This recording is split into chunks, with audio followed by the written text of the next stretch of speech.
उन्हें भला कल की परवाह क्या, उनके तो मुट्ठी में आज है।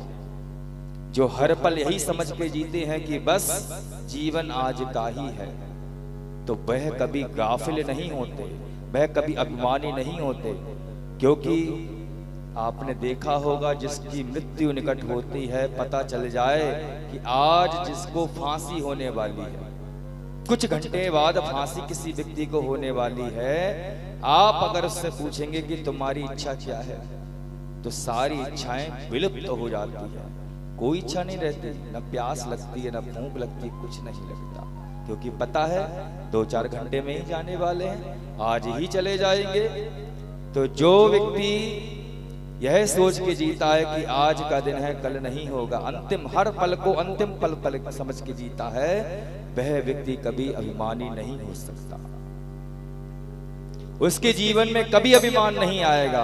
अभिमान कब आता है? जब व्यक्ति ये सोच लेता है कि मैं अजर हूं, मैं अमर हूं, मुझे कोई नहीं मार सकता, मैंने काल पर विजय प्राप्त कर ली है।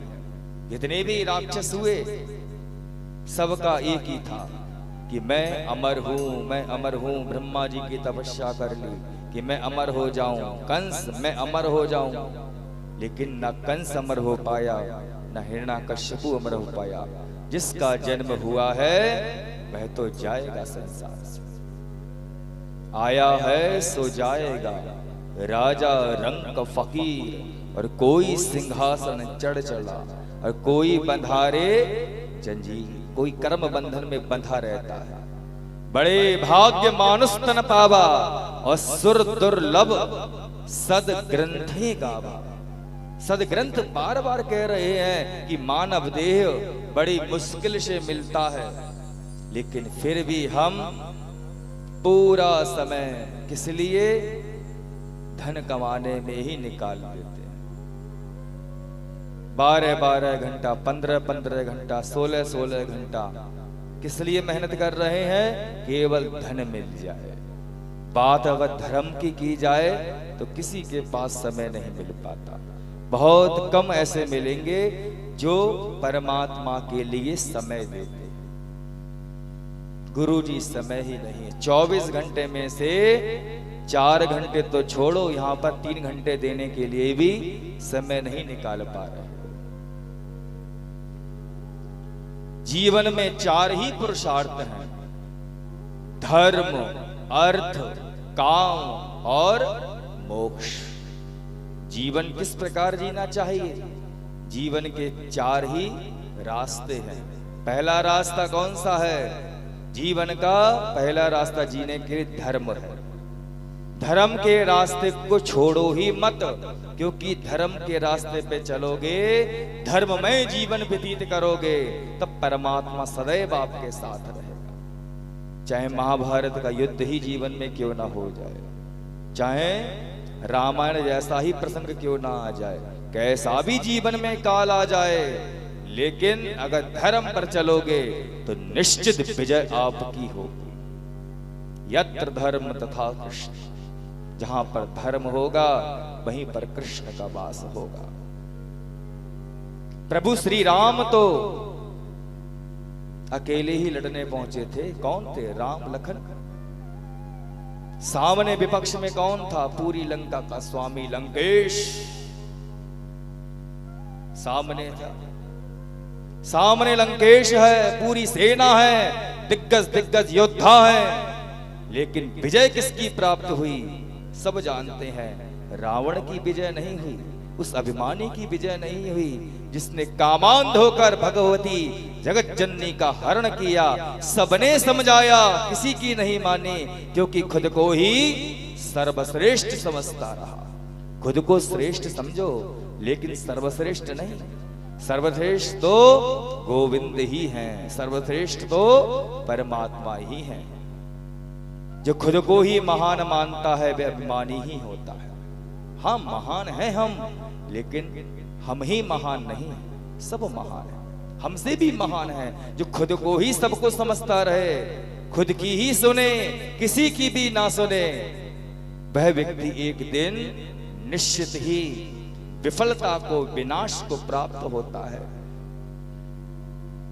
रावण हार क्यों गया? क्योंकि उसने किसी की बात को नहीं माना। जो मन में आया उसी को ही उसने सही माना। गुरु ने समझाया, पुत्रों ने समझाया, ससुर ने समझाया, पत्नी ने समझाया, सब ने समझाया, लेकिन किसी की एक ना मानी।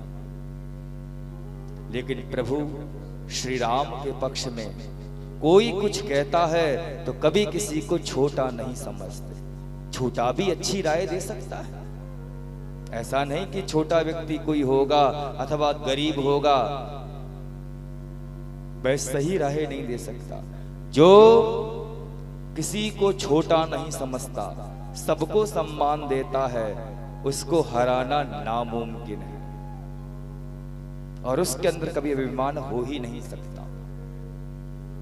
सामने रावण का युद्ध, प्रभु श्री राम जमीन पर खड़े होकर युद्ध कर रहे। सहायता किसी की नहीं ली प्रभु ने, लेकिन देवताओं ने बिन मांगे सहायता पहुंचाई। रथ पहुंचाया प्रभु। भले आप हमसे कुछ नहीं ले रहे, लेकिन हमारा फर्ज है कि आप युद्ध रथ में बैठकर युद्ध करें। रथ आया देवताओं के द्वारा। सब देवताओं ने इकट्ठा करके सब अस्त्र शस्त्र भरकर युद्ध में प्रभु श्री राम जी के लिए भी रथ भेजा। प्रभु श्री राम ने किसी की सहायता नहीं मांगी, किसी देवता की, लेकिन सब देवता साथ में किसके हैं? जो धर्म के अनुसार चल रहे हैं।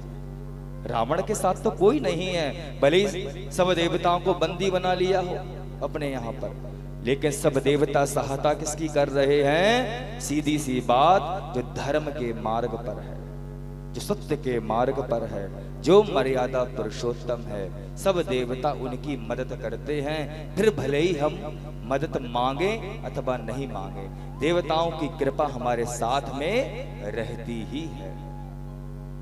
वृंदावन बिहारी लाल की। इसीलिए 4 पुरुषार्थ में धर्म पहला पुरुषार्थ है। अंतिम पुरुषार्थ क्या है? मोक्ष। धर्म के रास्ते को छोड़ोगे नहीं तो निश्चित आपको मोक्ष मिलेगा। बीच में कौन से पुरुषार्थ रह गए? अर्थ और काम। जब धर्म के रास्ते पे चलोगे, अर्थ भी प्राप्त होगा और काम की सिद्धि भी होगी, कर्म की सिद्धि भी होगी। लेकिन कब कर्म आपकी पूजा बनेगा? जब आपका पहला पुरुषार्थ साथ में होगा, धर्म का। धर्म का अगर पुरुषार्थ साथ में नहीं है, कितने भी कर्म करते रहो, कर्म पूजा हो ही नहीं सकता। रावण का पुरुषार्थ धर्म का नहीं था, कितने भी कर्म करे, कर्म विफल बन गए, मृत्यु के रास्ते तक ले गए। इसलिए जीवन में चाहे कुछ भी ना रहे आपके पास, लेकिन धर्म आपके पास है, तो समझ लेना धर्म क्या है? परमात्मा ही साथ है आपके। जब धर्म आपके साथ होगा तो अर्थ माने धन भी आपके पास में होगा, कर्म सिद्धि भी आपके पास होगी और अंत में मोक्ष प्राप्त हो ही जाएगा। राजा परीक्षित, तुमको श्राप प्राप्त हुआ, लेकिन तुमने सही मार्ग प्रयोग किया, धर्म के मार्ग पर आ गए, इसलिए तुम्हारा जीवन सफलता की सीढ़ियों पर